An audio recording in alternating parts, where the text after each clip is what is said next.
সেই বিরাট খামারটিতে কোনো বৃষ্টি হয় না।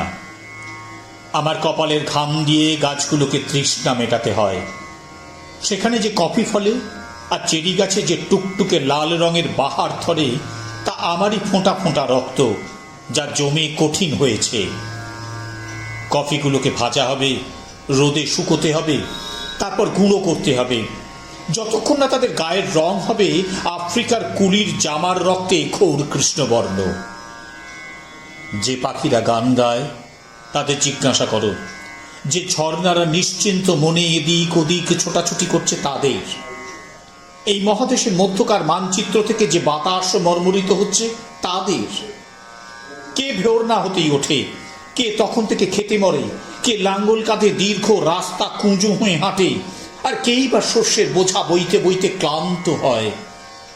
কে বীজ বপন করে আর তার বিনিময়ে যা পায় তা হলো ঘৃণা, বাসি রুটি, পচা মাংসের টুকরো, শতচ্ছিন্ন নোংরা পোশাক, কয়েকটা নয়া পয়সা।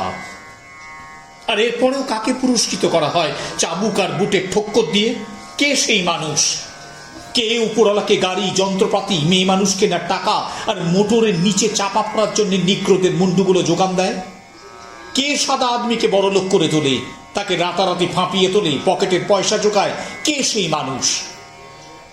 তাদের জিজ্ঞাসা করো, যে পাখিরা গান গায়, যে ঝর্ণারা নিশ্চিন্ত মনে এদিক ওদিক ছোটাছুটি করছে, যে বাতাস এই মহাদেশের মধ্যকার মানচিত্র থেকে মর্মরিত হয়ে, তারা সকলেই উত্তর দেবে ওই কালো রঙের মানুষটা যে দিনরাত গাধার খাটুনি খাচ্ছে। আহা, আমাকে অন্তত ওই তাল গাছটার চূড়োই উঠতে দাও, সেখানে বসে আমি মদ খাবো।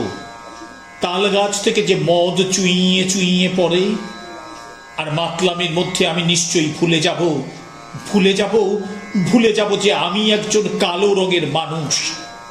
আমার জন্যেই এই সব।